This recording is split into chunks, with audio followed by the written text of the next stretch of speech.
spring of 1979 proved to be the most active period of documented UFO sightings in the history of the Bridgewater Triangle region. This is a story of a couple Bigfoot that tossed two of our miners up on Hoyt Peak back 20 years ago. Nestled in the woods in the middle of Denton County lies Old Alton Bridge. Built in 1884, it's better known as Goatman's Bridge. We've heard of the ghosts that haunt the shores, the lizard men of the swamps. But one tale has yet to be let off its leash.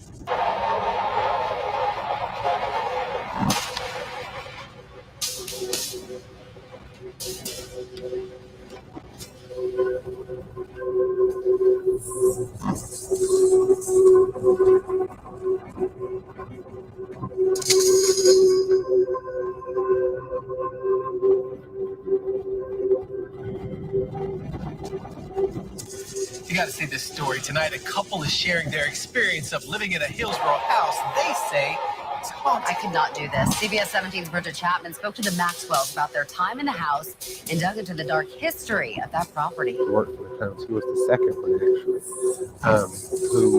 But his body was found shortly before the Great Depression at the corner of West Washington and Green Street. He had jumped from one of the third floor windows.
John, are you there?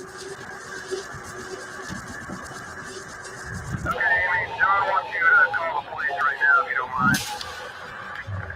He says no one's in there, but that all of the furniture's been turned upside down and the hold on. He says the carpet's been ripped up and that the shower is on, but nobody's in there.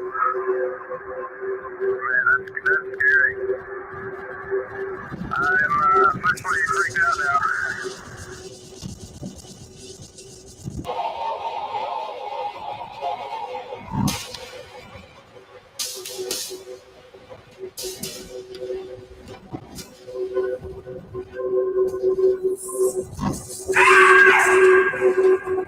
And number 4 now, it is video of the unknown. What is it? Is it real? And what is it doing there? A family in Highland, Michigan believes their house is actually haunted and thinks something is harming their little girl. The Connection News reporter Alan Campbell went to the home to see for himself.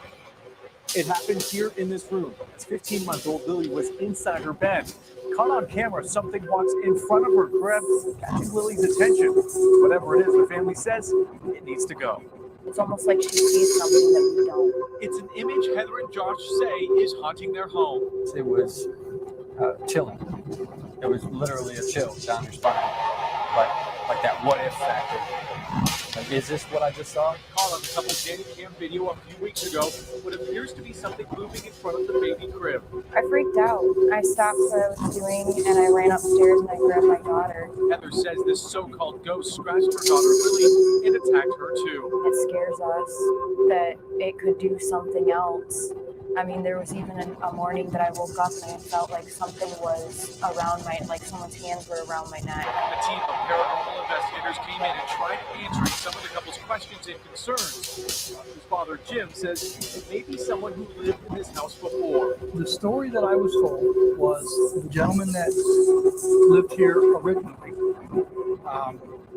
committed suicide, apparently, by jumping out this window. Which is, of course, one full story down. The couple says they don't know why this so-called ghost is targeting them, and say they don't want any part of it. It's not physically just going after her, it feels like it's going after myself, too. I couldn't get an explanation out of it. So it's freaky. Is what it is. Shattered windshields, hoof prints, and name. Welcome to Donkey Lady Bridge, a ghost story that goes back decades. The lady was badly burnt in a fire, and she was distorted, and her hands became almost to look like hoofs, and they were heavily scarred, and her face was elongated, and she sort of looked like a horse. Throughout the years, many visitors here have told the story of seeing this woman or seeing this beast. But like the supposed encounters, there's more than one story about how this haunting began. UFO sightings in the history of the Bridgewater Triangle region. A number of news outlets and law enforcement agencies were flooded with reports of large, low-flying UFOs. During that time, former WHDH reporters Jerry Lopes and Steve Sprazia claimed to have witnessed what is arguably the most famous UFO sighting to occur within the Bridgewater Triangle. Jerry Lopes and I worked at WHDH Radio, and we were heading down to the Raynham Dog Track, and we got off 24 onto 106. I noticed this really bright light over the tree line, and the light was coming closer and closer and getting bigger and bigger. And I remember saying to Jerry, what is that over there? So we pulled his vehicle over, and all of a sudden the stars blotted out in the shape of an arrow as this thing passed overhead. Ironically, big baseball fan, it looked like a baseball home plate, and there were a series of lights on it. And it was very, very wide. Perhaps the width of now, we'd say 5 747s wing to wing. It looked like it had a little cord or something hanging off of it. Sparks were coming off of it. I almost felt like I could throw a rock at the thing. It seemed that close to me. This was pretty much the shape of it. And this thing passed overhead like this. For me, what first attracted me was this light that kind of came into our field of vision, just like that. And as this thing passed overhead, it just kept coming and coming and coming. The light kept getting bigger and bigger.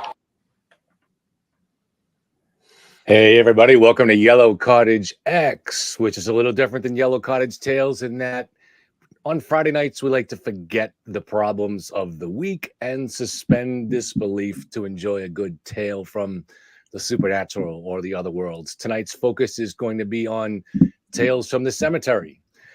So we welcome back not just Dubs, but the ghost of Dubs. Hi, how are you, Aaron? I'm sure How are you? a lot of people out there want to see the ghost of Kevin, but tonight you just get Kevin. And then our co-host on Yellow Cottage X, Jay. How you doing, buddy? Hey guys, how are you? So I found some good stories, and I think you guys did too. And then I also found some stuff. I got a video that's we'll play it a little bit later. That forgive me for finding some humor in this, but it's one of those. It sounds like it's one of those funerals they have in New Orleans with the jazz and everything, and it's really cool. And they're carrying the coffin, and they drop the coffin. So I'm able to. I shouldn't laugh at it, but something about it I found it a little bit amusing. So maybe you guys will talk me out of showing that later. But then we're also going to have Jay. It turns out has trained with tarot cards. I'm not sure if I'm pronouncing it right. Tarot, yeah. Tarot, yeah, for 10 years. And so I don't know if he's ever done, I think he has done some professional work during the pandemic. I don't know if it was online or over the phone or that kind of thing. So it was online.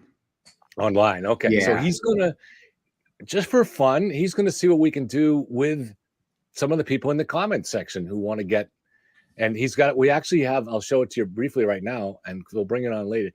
We've actually got a camera set up on the deck of cards. So you'll be able to see the cards that Jay deals for you. Actually, I'll just leave them up then so people kind of have a sense. Cool. So we'll every 15 minutes or in between, if it's getting a dry run, we'll do a tarot reading.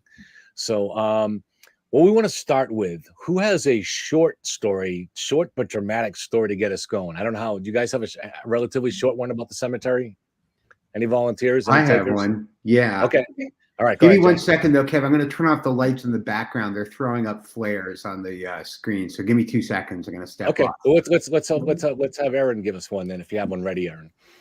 Yeah, I just actually when I was in high school, I think, there was a cemetery that was, I believe, in the same town that we went to high school in. It was on the border, so it could have been the next town over, but everyone called it the Rev because it was a Revolutionary War cemetery. So it was oh wow, I love those. Super old, super duper creepy. And we used to. What town was this in, Aaron? It was in Fitchburg or Westminster. It was right on, or Ashburnham. It was right there in this it was way, way, way up on a hill on this road where there aren't many homes. And actually the road that it's on dead ends at someone's house. Oh, so wow. It's one of those, don't come up here. The guy was super territorial about the property, about the cemetery. It wasn't on his property, but I think after a certain number of years of people going there and messing around at night, he probably got sick of it. So if he saw someone out there, he would come over and yell at you and chase you out. And scary enough to be there at night, because this place was, we're talking a dark rural road, no street lights, no anything, right? So it's just this tiny little crumbling cemetery on the right-hand side of the road. So essentially you have to drive up to it with your headlights off, so this guy doesn't clock you coming, right? The road bends a little bit and straightens out right where the cemetery is. And then it goes on for about a quarter of a mile and his house is at the end. So if he sees your headlights, he's coming out to mess with you. So you want to drive up to it without your headlights on. So me and my friend, we drive up. Everybody's been talking about this for months. We're newly licensed drivers. We're probably My friend is 16. I'm probably 15 because it was between the time she turned 16 and I did. We're about 6 months apart. So we stopped the car, her old Chevy Nova that had been through like 15 people before her. The back end was being held together by Jamin 94.5 bumper stickers. I mean, this thing, trashy. So we pull it up, turn off the headlights, kind of crawl down the street to where the cemetery is and stop. And there's a whole legend that goes with this cemetery that you're supposed to enter through, like there's a stone wall around it. And there's just a gap in the stone wall. I think there used to be a gate, but it was gone long before we showed up. So we go through the gap in the stone wall, and you're in this cemetery, and it's tiny. It's probably maybe smaller than my backyard. So it's kind of like the one we were at in Bridgewater a couple months ago. Yeah, actually, that reminded me a lot of it. But this sort of kind of slopes down and there's forest surrounding it. It's like a clearing on the side of the road that became a cemetery, and it's just swallowed by woods on all sides. So we go through the gate and we're walking around in the cemetery trying to spook each other. We've got little pen lights, but this was before cell phones with cameras and flashlights on them. So you just kind of walk in. We've got these little tiny flashlights. We're looking around, trying to spook each other. What's that? What's that? And there's this whole legend that there's a gate at the back that you're supposed to go through. And if you keep walking through the woods, there's a second gate, and you're supposed to go through the second gate. And if you reach the third gate and you make it through, you actually enter the gates of hell. So this is the legend surrounding this cemetery. So we go through the cemetery and we go to the back. And there's no gate in the back. There's just a stone wall all the way around this place. So we're like, what the hell? So we're just kind of pacing around the back of it, going like, where's the gate? There's no gate back here. What the hell is going on? And my pen light stops working. So I'm like, okay, dude, it's all you. You're our only source of light now, because it was a very, very dark night. And she's pointing it around. We're not seeing anything. Nothing crazy. You're looking in the woods, looking past the pen light. Let's just climb over the stone wall and see what happens. So we climb over it. It's a little one, like the one you and I scaled at the cemetery in Bridgewater. And we're walking not far through the woods because we don't want to get lost. We don't know where the hell we are. But we take a few steps into the woods, and out of nowhere, I shit you not, just blood-curdling scream. Out of absolutely nowhere. It sounded like it came from behind us. We were like, whole lot of nope, let's get the hell out. So we climb back over the gate and we're running back through the cemetery. I tripped and go sprawling on the ground. All my stuff that was in my pockets is gone now. I didn't have a cell phone, so it wasn't like anything broke, but I mean, we're talking keys and gum and all the other detritus that's in someone's pockets when they're 16. So I'm just scrambling around and we don't hear anything else. It's dead quiet in these woods. I'm not hearing anything. And I'm like, maybe it was just an owl. Like, I think we're just freaking out because we heard a screech owl or something. Or like a Fisher cat or something. They make some, right? Just some wildlife. And I'm like, okay, we have to settle down. This is ridiculous. Like, we're being so dumb. So help me pick up my stuff. We're going to go. This is creepy and weird. I don't like it. Let's get out of here. So we get all my stuff and we start walking to the car, and I can hear footsteps behind us. I'm like, it's that guy. It's the guy. He heard us. He knows we're here because we've been screaming. Like, there's no way this guy doesn't know we're here. Yeah. So I keep looking behind me and I'm like, okay, dude, like, yeah, we're going. It's all good. And I can hear him just like walking around in the cemetery behind us. And I'm like, I'm sorry. I know we're not supposed to be here. We're leaving right now. And we walk back through the gate and go to the car. And I can still hear the footsteps like coming closer to the gate behind us. And I'm like, yeah, I get it. And I keep telling him like, okay, dude, we're going. And we go to get in the car And she turns the car on and the headlights turn on. And the guy that lived down the street was just coming out of his house. He was not behind us. There was nobody behind us in the cemetery. Something. Super creepy. Were you more afraid of the guy or whatever was screaming? Honestly, I think the whole experience was actually terrifying, but mostly we were afraid of that guy. We heard some horror stories about him, like, supposedly coming out of his house with a rifle and chasing people off. Like, it was really, but Sorry, Aaron, chasing people with what? You said he came out of the house. A rifle. Oh, a rifle. Oh, that's pretty scary. I mean, this dude, like, I heard everything about this guy, from he's an albino to he's actually a ghost and he's trying to, like, possess people who come into this cemetery, because there's a big fat sign right outside that says, like, no trespassing after dusk. Like, so we know we're not supposed to be there, and everybody does it. So that just makes you go there. Yeah, never went back there after that, though. yeah. Not gonna lie, never again.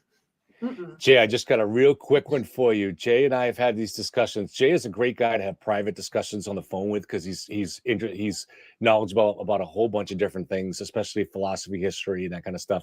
So, but one of he's more open to the supernatural, whereas for me, I'm open to any good story, but I'm not really a believer. But I had my first supernatural experience this past weekend. See if you can explain this one. Oh, okay. So this is a really quick story, I promise. Then we'll go on to you guys. But so I had a new my laptop I broke, so I had to order a new laptop, and I'm connecting it up to the internet. So I went down to the router and picked it up, and to get the number, the password on the back of the router. And what I didn't know when I did that was that the cable coming in, this is Verizon Vios, got loose and came off.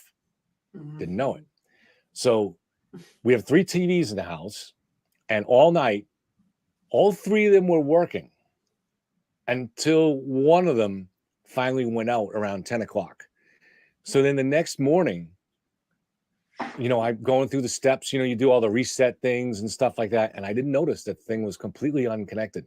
I called the cable company or Verizon, and was on the phone with them for a while. 2 of the TVs were still working, and the third one wasn't. And as we went through all the steps, and she's like, it's funny, I'm not getting any signal. I'm not getting any signal on any of the TVs. I'm like, well, 2 of them are working. I got them on right now. We got a college football game on. This was Saturday, And so I went down, and then I saw the cable completely unattached. And so that solved the problem. I went through the steps of connecting it and everything. I said, how is it possible? And she had no explanation. How is it possible that these TVs were working? That's strange, man. I don't know. That is a weird one. That's so creepy. Yeah. I don't know what it means, but and your house doesn't strike me as a creepy place either. No, it's not, and it's not that old. It's probably like 50 years old. Yeah. So, but I mean, if it's something supernatural, it's like high tech supernatural. So it's like a ghost from the future or something. Right. Who knows? All right, Dave. Hope you got something scarier than that. Dave. Jesus, Jay. Force to have it. Jay, what do you got? Okay, so I got a story down from Reddit again. So give me a second. Let me figure out. I'm on my girlfriend's Mac, and they throw me, to put it mildly. Hang on one second. Let me. I should have some spooky music ready for such occasions. So I can right. Just put on. Okay, so this story is called All You Can Eat. All right. I never thought I would encounter a cannibal cult in my small Wisconsin town. It's a quiet place, about 400 residents or so, 1 bar, 1 church, and 1 grocery store. People are generally friendly, and neighbors know each other. It's the kind of place where when your car breaks down or you catch a flat, you can be sure someone who sees you will stop to help. I've lived here all my life, born and raised, as they say. My parents were as well, and so were their parents. I attended my elementary and high school in the same building. I wasn't the best student in the world. Actually, I was a pretty poor one. When I barely graduated, job prospects were limited, and the thought of attending college was a sad joke. So I took the first job I came across, assistant cemetery groundskeeper. I can't say that it was a great job, but it paid the bills mostly. In addition to the general upkeep of the place, tossing out dead flowers and fixing up odds and ends, I, of course, was tasked with digging graves. We had a small backhoe for the job, which was about the most fun the job had to offer. It was rather satisfying to watch the hoe dig down into the turf, into the moist soil, and gouge out thick chunks. So it went for about 10 years or so, pretty uneventful unless you count the occasional standoff with a trespassing raccoon as an event. And it probably would have gone on that way for 10 more years and beyond if it wasn't for old man Spitzer's funeral. That definitely was an event, and I'm not talking about the funeral either. It all started because I got a little nosy. Old man Spitzer had been what passed for local gentry in our little town. He was buried in a $1,000 suit, and he had some very nice jewelry on as well. He was laid out in the basement of the church, which acted as a funeral home. I was getting ready to help ship him over to the yard after his body was prepped by the minister and his assistant. I was curious about his watch. He had probably worn a very pricey Rolex in life, and he was wearing it in death as well. I remember admiring it when I was a young kid, and I still did as a young adult. I just had to see it up close. So when no one was looking, I slid up his jacket's cuff. The watch was gorgeous, to be sure, glinting with diamonds. But I realized something almost immediately. The arm was made out of some kind of soft rubber. It wasn't Spitzer's arm at all. In fact, it was a shade of the color of the rest of the corpse's exposed skin. It was a shade off the color of the rest of the corpse's exposed skin. What the fuck? Spitzer hadn't had a fake arm in life. He was healthy and whole as a bull up until his later years. Someone had replaced his left arm with a rubber model. Just then, the minister, Pastor Steve, came into the room. "What you looking at, Earl?" he asked in a voice that was friendly enough, but shaded with a bit of suspicion, to my ears at least. He moved next to me. "Oh, nothing, sir. Just admiring the fancy suit he has on. It sure is nice," I said, playing the dopey assistant cemetery caretaker role to the hilt. "How much do you think it costs?" "More than you and I can afford, son. That I can assure you," he replied with a knowing grin and a wink. "Now let's get Spitzer onto his final resting place. I have a church picnic to officiate over this afternoon." I nodded, and we carefully closed the lid on Spitzer. Then we trundled the gurney over to the double doors at the far end of the basement. Outside, the cemetery truck was waiting, and we slid the doors open, then carefully pushed the coffin onto its bed. That night, I lay in my own bed, trying to get my head around what I had found. Why in the world would someone take Spitzer's arm? Who would do such a thing? After my discovery, I began to snoop around a little more than I used to. I had to be careful. For one thing, I'm not supposed to be touching the bodies as they are prepped to be buried. I could get fired. Also, I didn't want to get involved in this weird scenario to see me snooping around. Whatever was going on was no doubt illegal. It had to be. I didn't want to get caught in the middle of a shitstorm with the law. So over the next few months, I carefully timed my investigations when the pastor or his assistant Harold were distracted. It was only a few weeks later that Mrs. Geraldson passed at the ripe old age of 89. Just as before, I was assisting with getting the coffin out of the church basement and into the truck. When the pastor and Harold stepped out for a moment to grab some paperwork, I ran my hands up and down the corpse, squeezing Mrs. Geraldson's limbs one by one. This time it was a whole leg. After the funeral was over, I took a long walk through the woods that ran along the west side of town. I had a lot of thinking to do.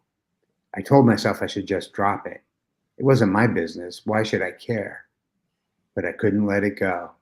Curiosity had got the better of me, and I was just itching to find out what was going on. I was intent on it. It was a few months later that we had another funeral. This was a pretty tragic situation. A young woman this time, Janice Myers, had been crossing the street when a drunk driver had blown through a red light and ran her down. Really sad. I knew the Myers family pretty well. Once again, I was helping with the coffin, and I took a second to inspect the body when Pastor and Harold were otherwise engaged. This time it was both legs. I grew angry when I found this. Janice deserved better. She'd been a really sweet girl, and now someone was toying with her corpse. I had to find out why. So later on, sitting at my kitchen table, I drew up a plan. Pastor Steve and Harold had to be in on it. So did Tim Whitaker, the part-time caretaker, who split his duties between our town and two others nearby. Was it the hospital? Nah, at least if it was the other three, still had to be in on it, as they actually handled the bodies and would know instantly. I couldn't get inside the hospital easily to dig around, but I could poke around the church. It was often left unlocked when Pastor and Harold went to lunch. So I bided my time. I had to do this right. I couldn't get caught or I'd definitely lose my job, maybe worse. Who knows what people who steal body parts would do to someone who caught on. Finally, my opportunity came. I was actually at the church helping them do some yard work for a bit of cash when Pastor Steve approached me. Hey, are you ready for some lunch? He asked. Nah, I'm fine. I had a big breakfast. I'll just keep on raking up this mess so I can get back to the turf work. Suit yourself. We'll be back in an hour or so. Bye, said Pastor Steve with a friendly wave. I waited until his car had turned the corner at the end of the church's drive. Then I waited a few more minutes in case they had returned for something. All seemed clear. I set the rake down and jogged up to the church. The doors were unlocked and I pushed my way inside. I had a scheme. If someone returned or showed up, I was just using the bathroom. With that vaguely reassuring plan in mind, I made my way into the church office. The door was standing ajar.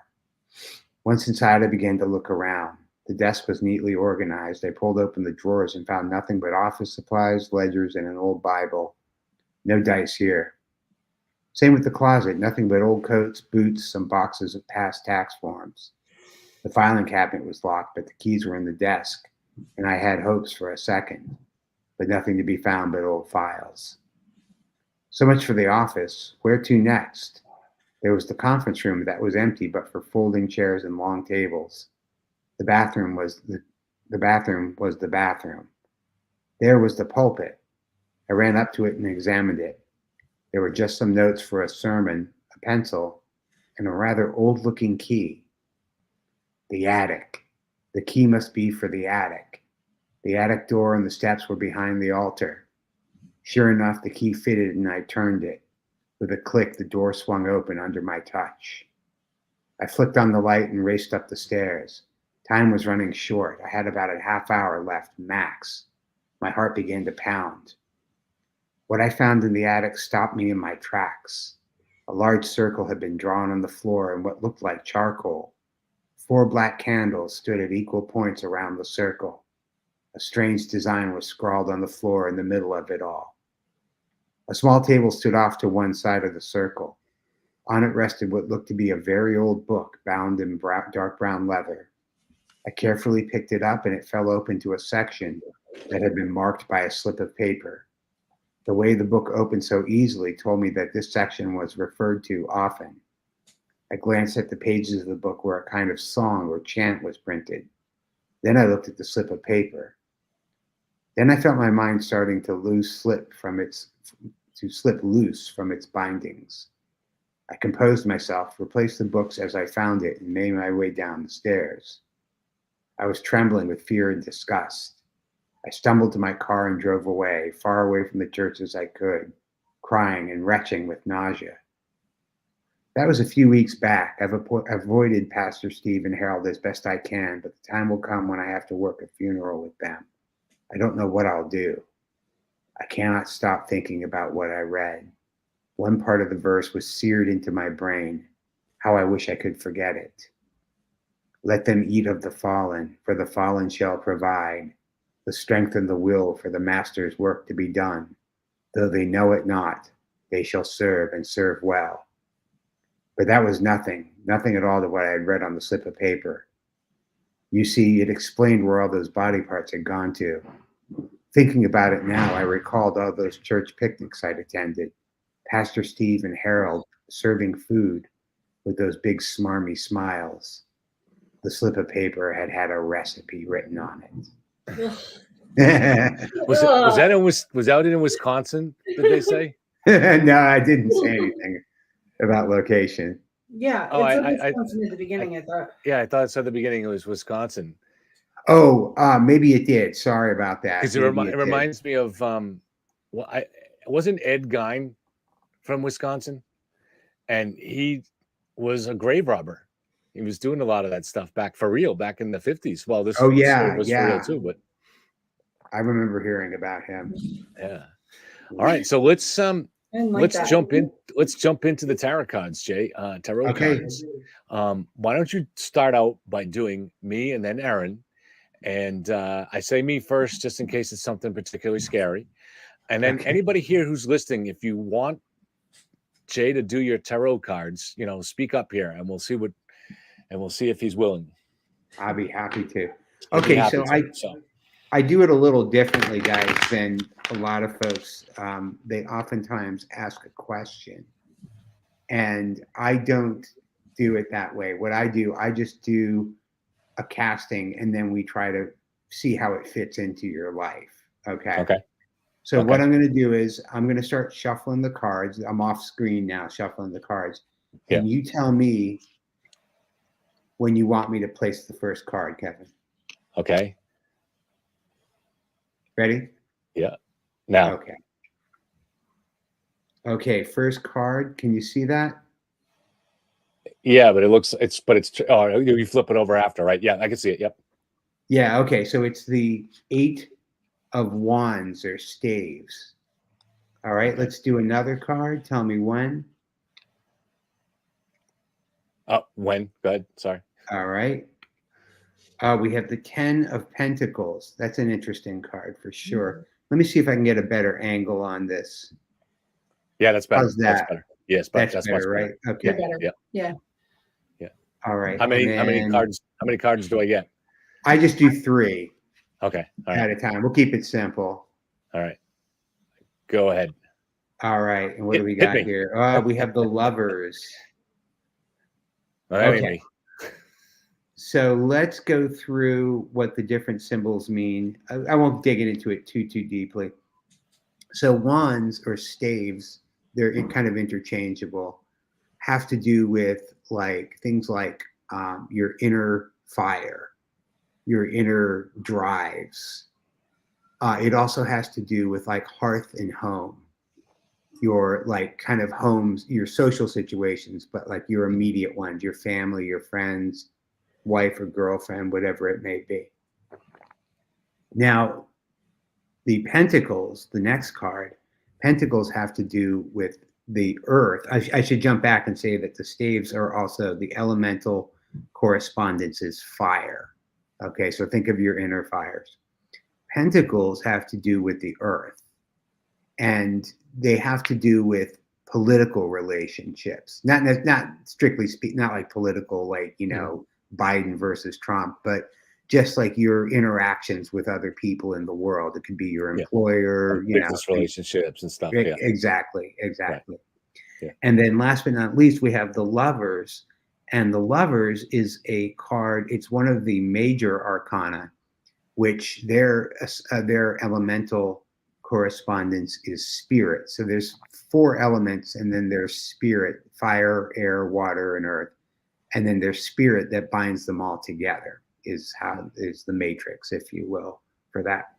So let's start with, go back to the 8 of staves. So this is a really interesting card because it can be taken in it can be taken probably in a number of ways, but there's 2 ways that jump out to me immediately. So you've got these staves and they're kind of flying through the air.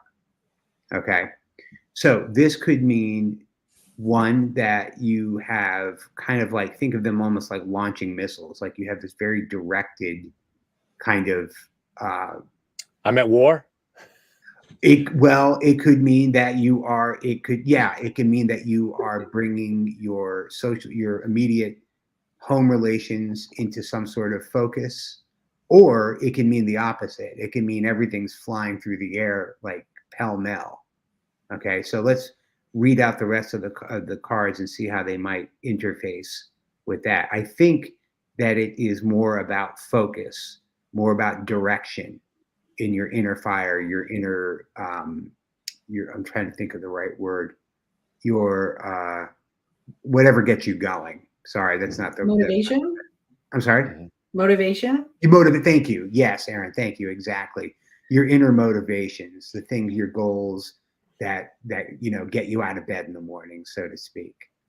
The next card, the 10 of Pentacles, is a card, and it's related to the aspect of the hearth and home, because it's hard to see the picture maybe, but it's a wealthy old man sitting in a throne, and he's got children. His son and daughter are in front of him.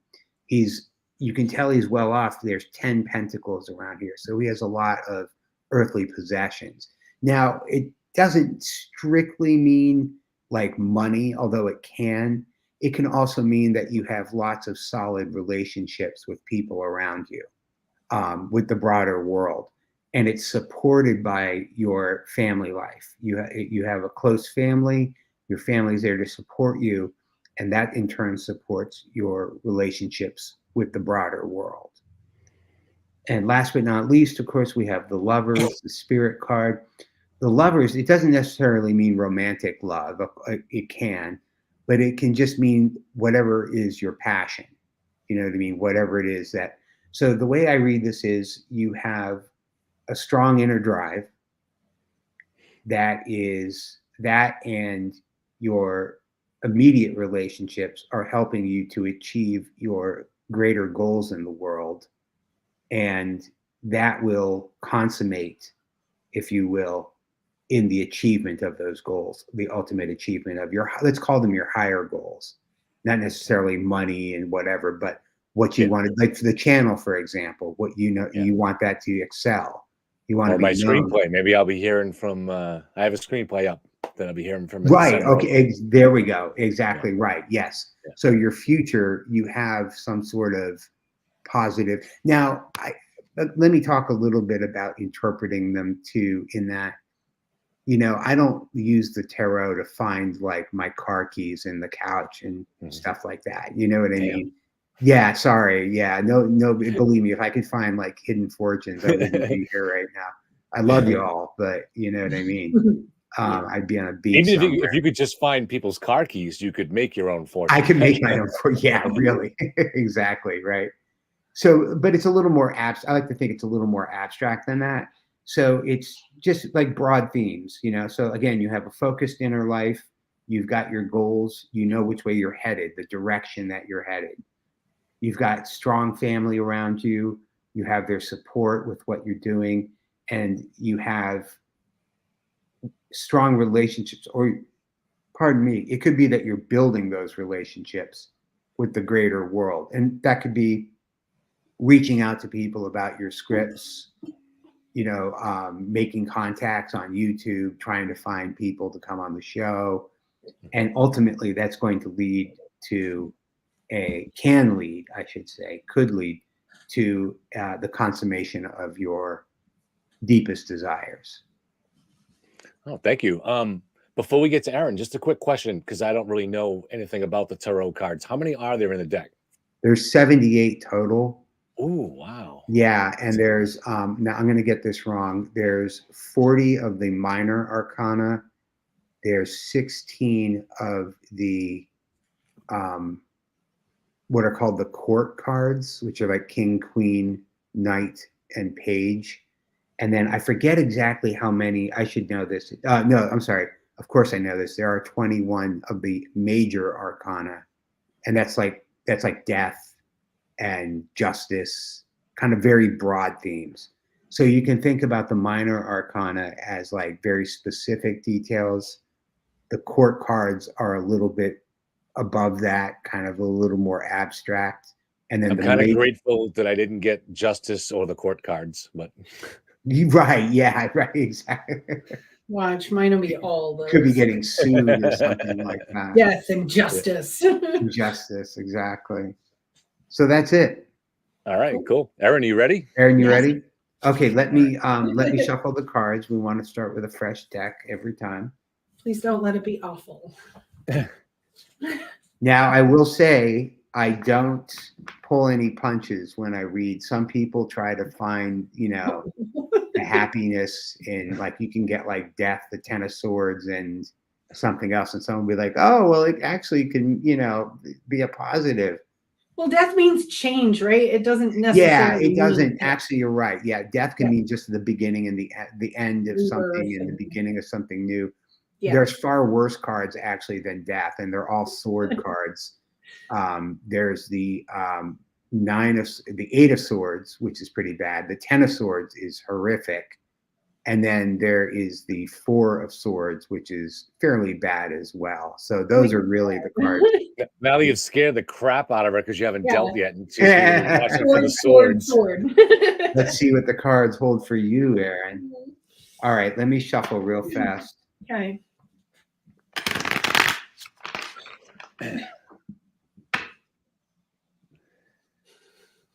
Destiny's at stake. Yes. I'm so nervous. Now, the other thing too is you can't take one reading. So I should go off and talk about this for a second. You can't take one reading as being like the absolute answer. Because, I mean, let's face it, you can do a reading and get a terrible reading and do another reading and get a wonderful reading. So the way I like to think about them is they're simply guides. They're learning kind of mini lessons about what you should think about, what you should plan for. They can also refer to the past. They can refer, it's maybe something that went down in your past that you need to re-examine and see how it's influencing your life today. So don't take a bad reading as being like the end, don't like go like write your will or anything like that because of one reading. Wrote that. Come on, family of lawyers. That's better. All right. Okay. Okay, tell me when you're ready. Okay. All right, let's see what we have here. Okay, so this is a court card. Move this over. This is the Page of Wands or staves. I say staves and wands. They're interchangeable. So, all right. Tell me when. No. Okay. We have the 2 of Swords. That's an interesting card. Oh, no.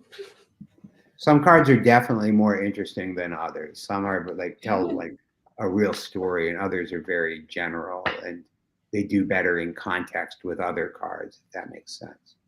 I guess. Okay. Go ahead and tell me when you're ready. Okay. All right. We have the 10 of Cups. That's a good card. Okay, so this is a pretty decent reading. Can you hold that middle one up to the camera so I can just get a look at it? Yeah, sure. It looks like a warrior card or something like that. No, it's a woman. Yeah. Seated on like a stone chair, blindfolded with 2 swords crossed in front of her chest. Like a warrior, right? She's ready to go to battle. No, it's more like maybe more like a guard. Okay. It's like she's guarding something. Right. There's other interpretations, but we won't go into those right now. It gets a little complex for our needs right now. Okay. Wait a minute. What's that last one? The last one is the 10 of Cups, which is a very positive card. That's weird. That's weird. I've had my tarot read like 3 times in my life. Every single one of them had that card. Really? Okay. Well, that's a good card. So that's a pretty good sign. That's fantastic. Good. Okay. Well, let's start from the what is it? Your left, my right. Okay. So the Page of Wands. Now, this is a court card. So this is in between the major and the minor arcana. Okay. And it's the wands / staves. So it's about hearth and home, inner fire, things like that. And if you think of something that occurs to you, that's fine too. You can work that into the interpretation. Okay. The page, so I mentioned earlier, there's king, queen, knight, and page. So my reading is page is the most, not the most abstract reading of wands, but it's innocence. it's even naivete about things that perhaps in your inner life that you need to re-examine. Not necessarily a bad thing. Not, it doesn't mean it's like it's not a death sentence or something like that. But maybe there's something in, maybe you're being a little unwise about something. Also, though, it can mean hopefulness. It's the lowest ranking of the court cards, but in a way, it's also the freest of the court cards, if that makes any sense. It's not as bound. Like the king is a very specific reading, and the queen is a very specific reading. So it's generally a positive card, and I would say it's youthful enthusiasm about something in your inner life, your immediate circle, your hearth and home kind of thing. It could be naivete, but I don't think so, because next to the Two of Swords, it kind of indicates an attempt to get past something. The Two of Swords is obviously this woman is got swords crossed in front of her. She's blindfolded and she's guarding something. So she's blocking the way in some manner. All right. So some aspect of you is fresh and hopeful, looking for a new start, perhaps in your inner life, in your hearth and home, something like that. But you do have something to work through. Okay, there's an obstacle. Maybe there's more than one obstacle. And it's the swords, which are air. Their elemental assignment is air. But the swords are also probably the most dangerous of all of the, it doesn't have to be danger like you're going to get cut with a sword, but just like in terms of the risks that you might be taking, the odds or the stakes, rather, I mean to say. Okay. Maybe there's someone inside your walls. Right. Or it could mean there's a machete wielding maniac in no, I'm kidding. New fear unlocked. Thank you. New fear unlocked. Right. And then every show we do. Our last card here is a very positive card. It's the Ten of Cups. Cups are water, which has to do.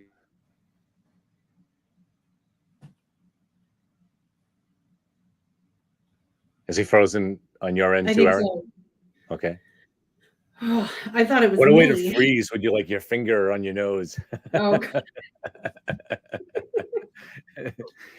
I want to know. Come back. Oh no. Jay, let's see. This is probably think he's an still issue of him having talking, two. He has two cameras going at the same time, so it's probably one of them's working. Yeah, the card one is working. Those are powerful, mighty powerful cards.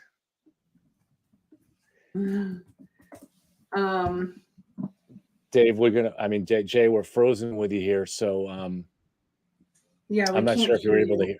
Okay, while he's resetting. All right, so while he's resetting, if he comes back in the next few seconds, are you switching to Jay?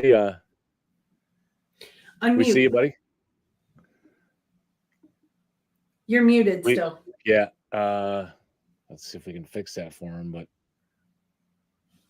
no, there's no mic hooked up there. There's no mic hooked up on that one, Jay. So you're going to have to, I think, just reactivate your other one. And in the meantime, I'm just going to go, Jay, to a story that I found on Reddit. And for when you first started your story, I for a moment thought we had found the same story, but they're just similar. They're a little bit different. Oh. So, is he back? Can you guys hear me now? Yeah. Yeah. Oh. Okay. Yeah, your mic is out again. So now you're muted again. Yeah. So I'm gonna go on with this story, Jay. Until we're sure you've straightened that out. So this looks like a 3 or 4 minute one. When I was a senior in high school, the economy sucked and it was hard to find work. A friend of my dad's knew the guy who managed the cemetery at the bottom of Dead Horse Hill. So I got work there for the summer. Mostly it was tedious and dull. Occasionally it was backbreaking. Me and the other kids cut the grass, weeded around the tombstones, and helped prepare the plots for an incoming. I guess that's for a burial coming. An old guy with completely gray hair but strangely youthful skin, Mr. Kirchner, or Kirch, ran the operation. One day we had an incoming at the plot that was already crowded. One day we had an incoming at a plot that was already crowded. In cases like that, we'd try to shuffle things around as needed. It was okay to double stack with an older coffin, but we had to make sure it was all invisible to the public. So we'd take out the older coffin, store it in the shed for a day or two, and then at the funeral, the family would only see an empty hole. So on this particular day, the coffin we moved was that of a 16-year-old girl, Marjorie Mortons, who had died about 10 years before. We were making room for another Mortons to join the family in the ever after.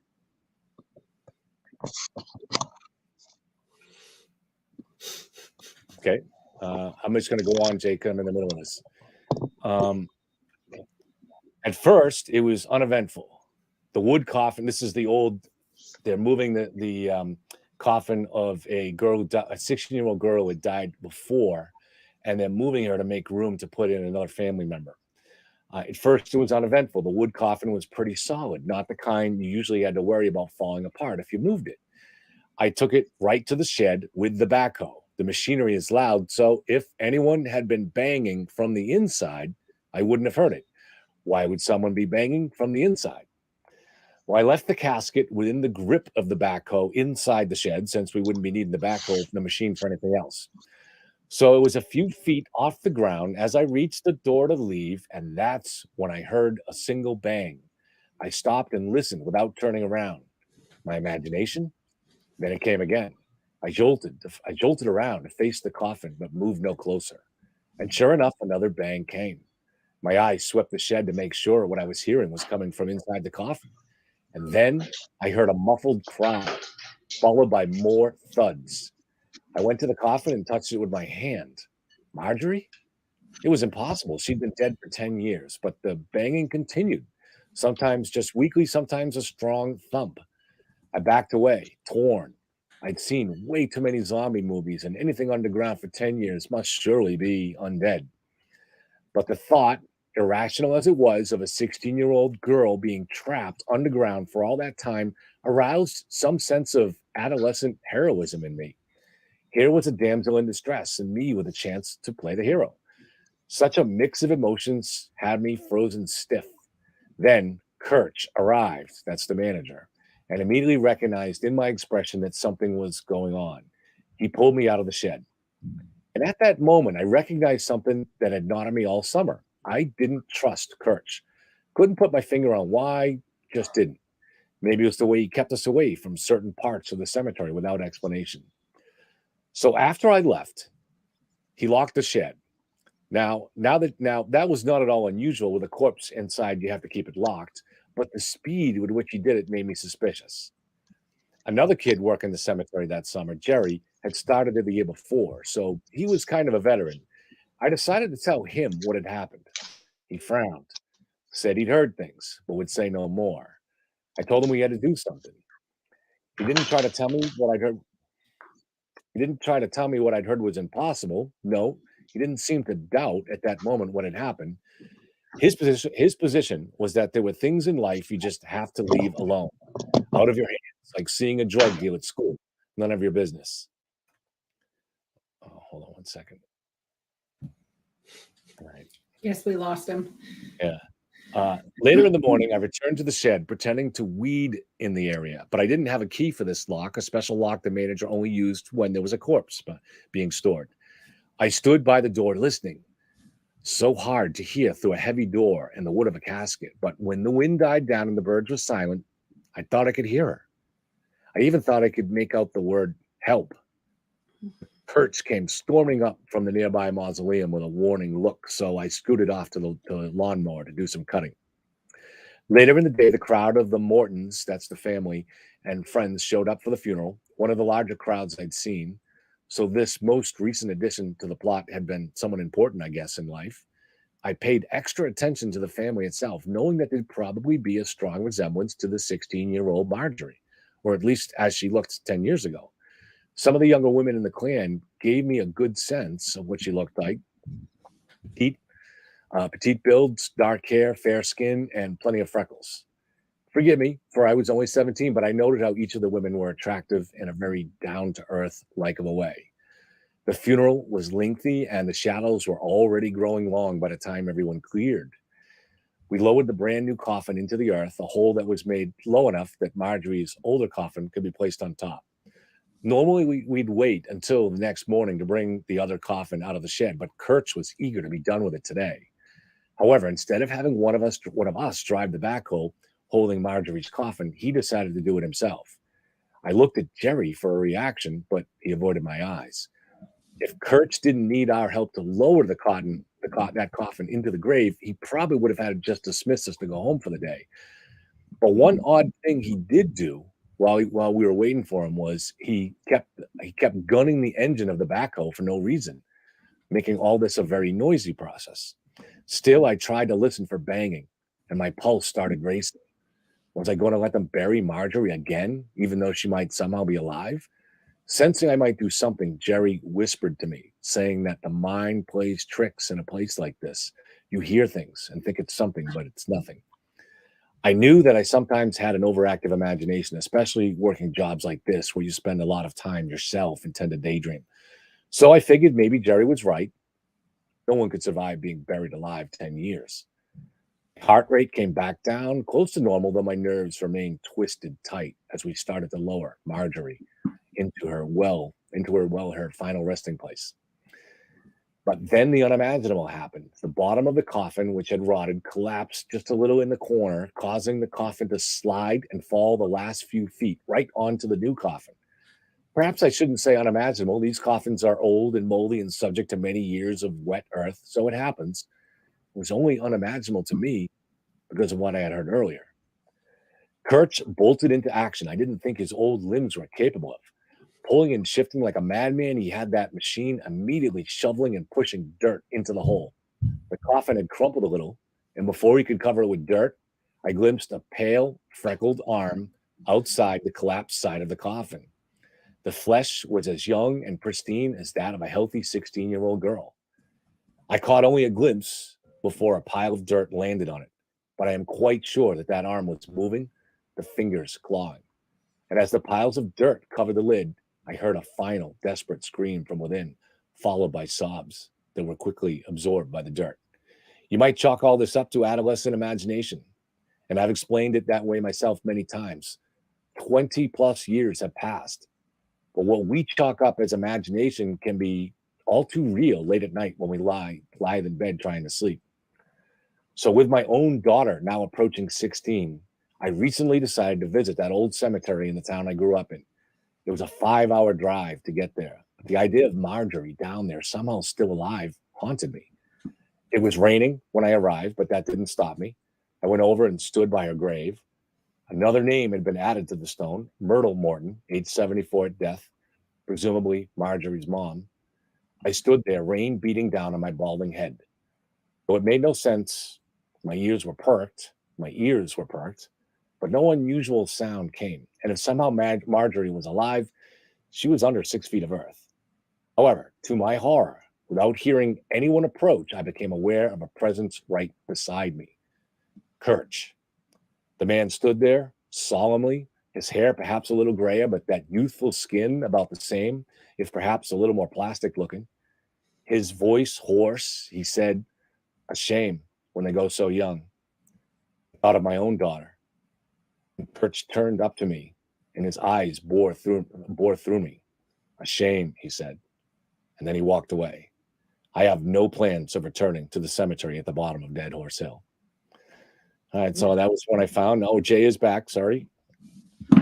Welcome back, brother. Hey, sorry guys. Yeah, I'm not sure what happened there. My other computer will not join the internet. So I'm sorry, Aaron. I'm not going to be able to complete your reading. Yeah, I'm teasing. I can still do I was it like, if you're what, done. bro? Okay, thank God. But great so story, Kevin. complete the reading if you can. Okay, you kept us yeah. at the edge of our seat. The Ten of Cups is a very positive card. It's a rainbow with 10 cups banded across it. Let me see if I can find it. Maybe I can hold it up. Yes, here it is right here.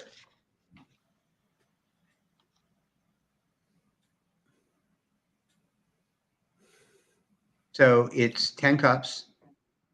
You've got a family celebrating underneath it. Mom and dad are greeting the rainbow. The kids are dancing over here in the corner, right over there, as you can see. So what I think the whole thing means is you have the page of staves tells us that you have some kind of innocence, some kind of hopefulness about something in your immediate social circle, in your inner life, your inner fire, maybe something you want to become. There is an obstacle to it. Perhaps the obstacle is yourself. That's the Two of Swords that's blocking the way. But if you drive through that obstacle, if you manage to overcome it, I think you'll experience the goodness that the Ten of Cups offers. Sound good? I like that. Yep. Okay, that cool. sounds really good. Good. Yeah, those good. You're good at that, Jay. Those go very good. We should try to definitely get that set up again, functioning again next week or next time we do this. I wish I knew what the hell was going on with it, but I can't even get into my email. If there's anybody in the comments section that think they would be interested in that, just let us know. Give us a shout out. Say, do me, or something like that. Maybe we'll find a way to do it. If comments that say "do me, Kevin." Yeah, what's good thing she's not turning over cards while I'm saying that. But one track mind. I did get the love card there or something like that. But yeah, the lovers. Yeah. So did you guys find any other interesting stories? A good place to look is also ranker.com. I found some on there, but I'm not. Fun clickbait lists on Ranker. I found a story on Reddit that I dug a little bit. Okay, shoot. It does not have a title, and it's there we go. Okay, so yeah, it's relatively short, but it's it gave me the chills. I really liked it. So here we go. I've never really visited this before, but I wanted to share this story with someone. I really can't find a reasonable explanation for what happened that night. It was just a strange and alarming experience. This all happened a few months ago. My friend had heard that the northern lights might be visible in our area and asked if I wanted to go for a drive out into the country to see if we could catch a glimpse.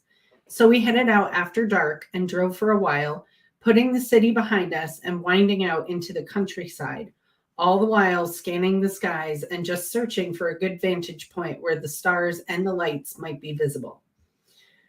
But several hours passed, and with nothing to show for our efforts, we started to give up on seeing the lights altogether.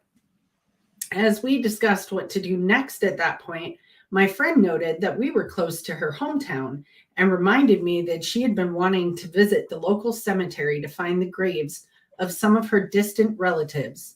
She had recently been researching her genealogy. It was a clear, warm night, and we were both pretty disappointed that we hadn't seen the lights. We both wanted to make the trip worthwhile, so we agreed to swing by the cemetery.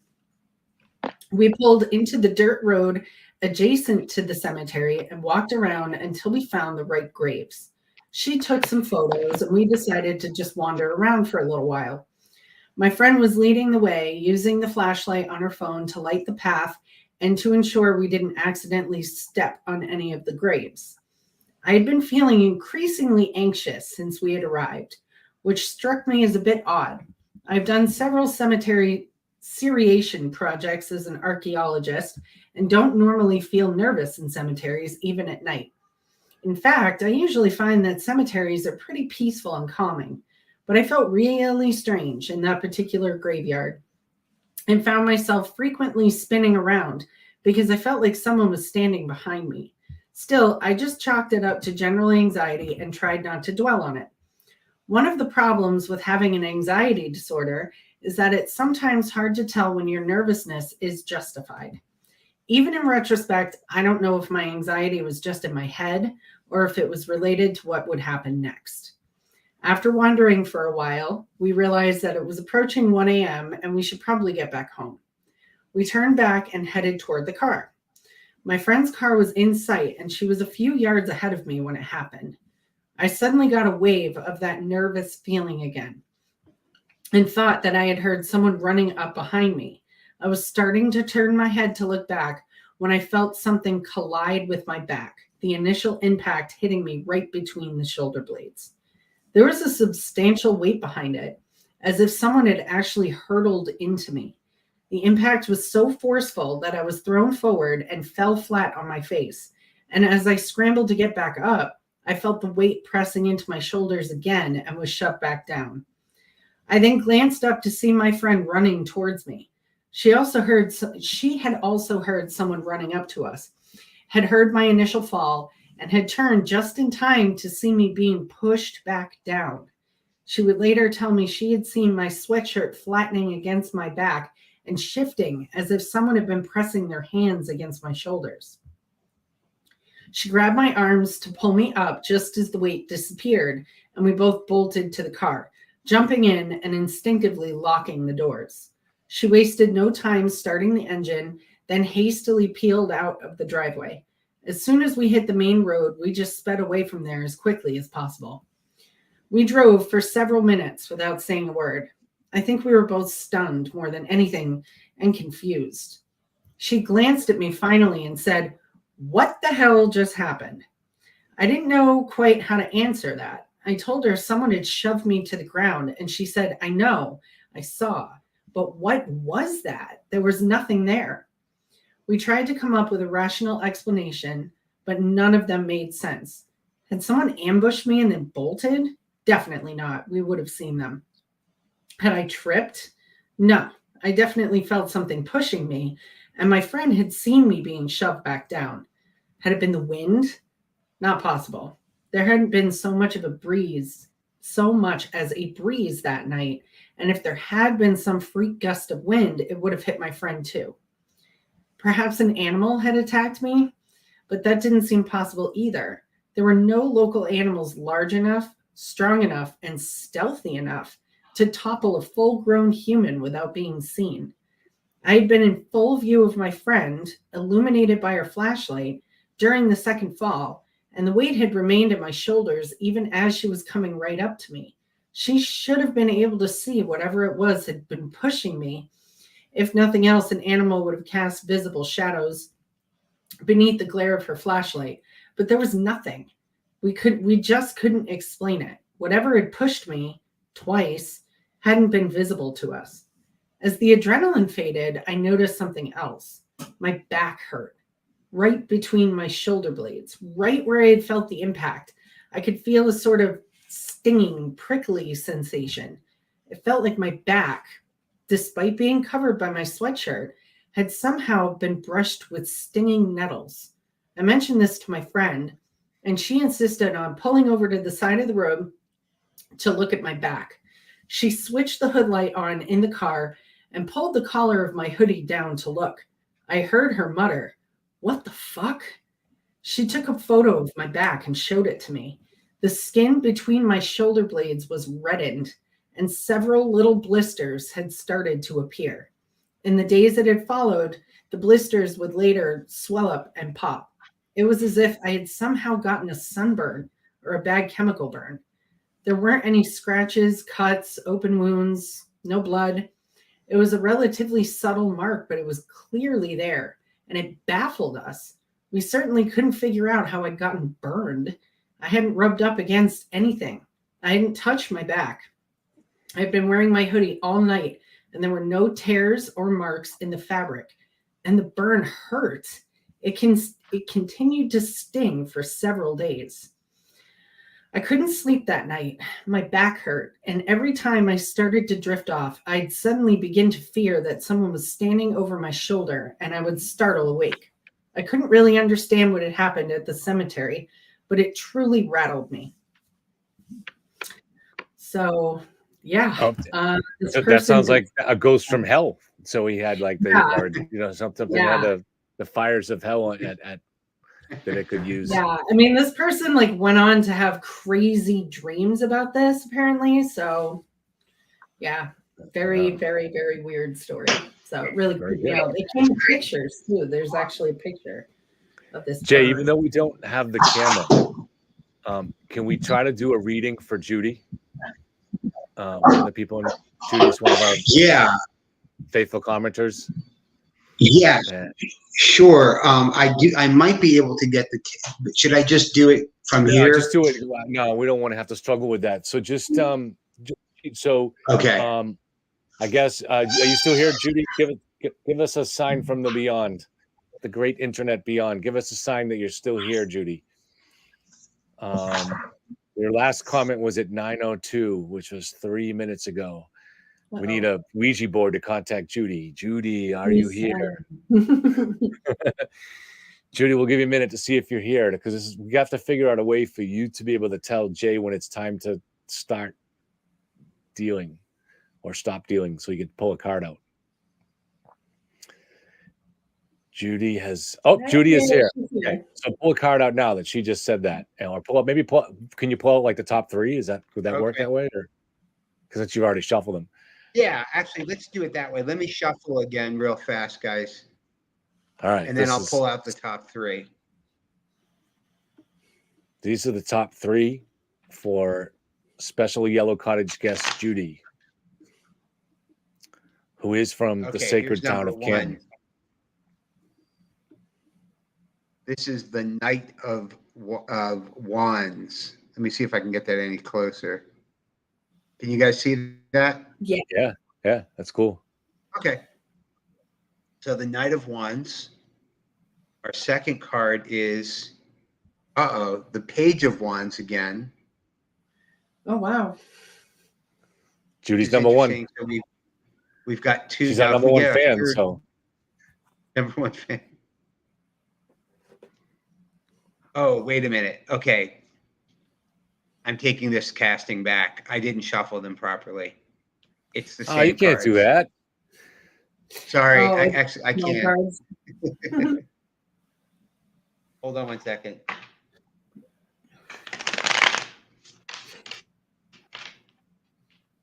Okay, let's try this again. Let's see here. Here we go. We have the Six of Cups. Can you guys see that? Yep. Okay. Six of Cups. The Five of Cups. That's a lot of cups. He looks spooky. Yeah, that's not a and then now we do have the Eight of Wands again. And this was properly shuffled, so that's legitimate. Wow. Okay, so we're starting off with the Six of Cups, and it's an innocent scene. It's two children playing with flowers. A young man is giving his younger sister a flower. And so this is kind of innocence of creativity, cups being creative, love is another, imagination. So it's the innocence of love, the innocence of imagination, the innocence of creativity, fresh starts, fresh beginnings. Then we have a rather grim card. This is the Five of Cups. Now, Five of Cups shows a man. He's got three cards. Oops, I'm on the other side. Three cards laying down flat on the ground and two cards behind him. This is generally considered a card where you are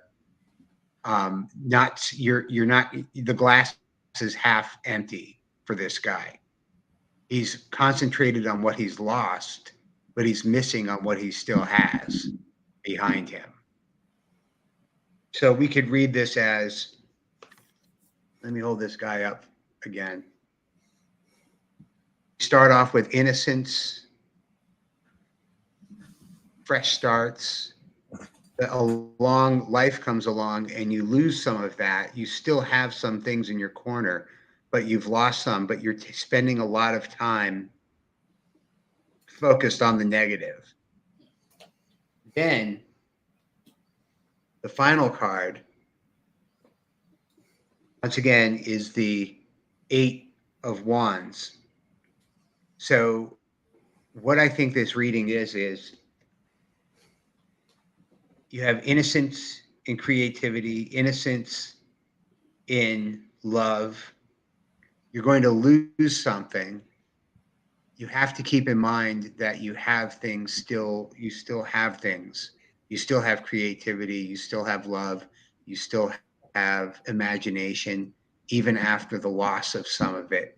And it doesn't mean you lose your creativity. It means something you created may go away, something that you love may go away. But the card, the 8 of Wands in this instance, I'm reading it as a positive sign. It's kind of a refreshing, like energized inner fire is what's going to get you is what's going to carry you through the day. And your core. As long as you're true to your core, you'll have the energy, this kind of very active card of these wands flying through the air that will allow you to enjoy the things that you still have. And that's It my sounds take. to me in my amateur, I know nothing about tarot cards, but it sounds like new beginning. Doesn't it kind of sound like that? Yeah. It's a new, well, it starts off with a new beginning, and then there's loss. You've got But to remember. there is a loss with every new beginning, right? Because you're setting something old, the old. That's right. Yes, that's right. Actually, yeah, there's always change with a new beginning. There's the old and then there's the new. And then that newness can inspire and activate and give vitality to your inner fire. That's what the 8 of Wands is representing. And I think what you were saying with the middle card there was that in order to truly make that new beginning that you're in the process of making, it can be troubling to let go of the past, but that maybe you need Yes, to exactly let go. right. You're stuck on the past. You're stuck on loss. You're stuck on failures. You're stuck on obstacles. And right behind you is more opportunity. Right behind you are assets in your life that you can take advantage of, but you're spending too much time in the past. But if you can get past that, you will enliven yourself and your inner core, your inner fire. Judy has a Judy, question what do you about the think? second card. She has go ahead, Judy, you can ask. Oh, go ahead, Judy.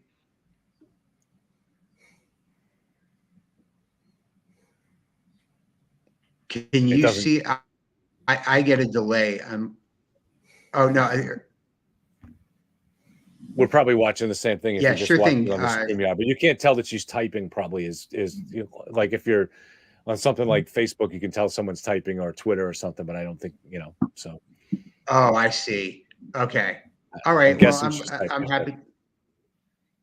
Yeah, no problem. Whenever she's ready, I'm happy to answer her question.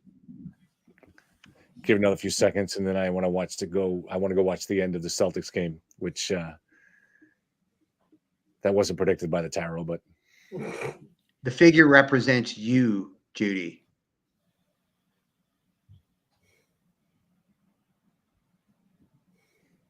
Did that go through? Yeah, I heard it. Yeah. So the figure in the middle card represents her. She's looking to go forward, but is making the mistake or perhaps struggling to let go of some of the elements of the past. Yes, that's right. Did she get that? Right. She's asking if. Yeah, I think she got it. She must have got it. So she got it. As long as as long. All right, very good. So we will iron this out, this process. I think this is going to be a good part of the show. Jay doing the tarot cards, he's very good at it, and I think once we figure out the technical stuff, it'll be kind of fun for everybody. Definitely. So Aaron, you found some great stories there. Thank you. And Thank you. Jay, you found a good story too. And Thank you. we'll figure out a topic for next Friday. I think actually next Friday we have a guest who has published a book that is one of the top. I think it's called The Uninvited, and her particular name escapes me at the moment, but it's like top 20 in paranormal right now. Ooh. So it's a good selling book, and these are real stories of the paranormal that I think personal stories from her life. Cool. So she'll be. Oh, on I this. asked my brother-in-law if he would come on and talk aliens with us, and he said Oh, yes. okay, sure. Whenever you Oh, I want to love do that aliens. episode, just let me know. Because he Jay does love him an alien. I love Yeah. some aliens, man. Oh my God, let's do it! Yay! I was obsessed with All right, aliens when I was a kid. I used to buy all those little UFO. When other kids were buying comic books, I would buy these little comic book style magazines that were all about alien stories. This was back like in the 70s. Those like pulp magazines about Yeah. like alien abductions and stuff. Yeah. Yeah. I know what you're talking about. In the late 70s, yeah, like 78, 79, back when I was still a kid.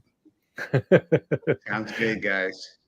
All right, guys. Thank you very much for being here. And I look forward to talking to everybody soon. And everybody out there, good night. Thank you. And get your tarot card requests for next week. Awesome. All right. Thanks, guys. Good night.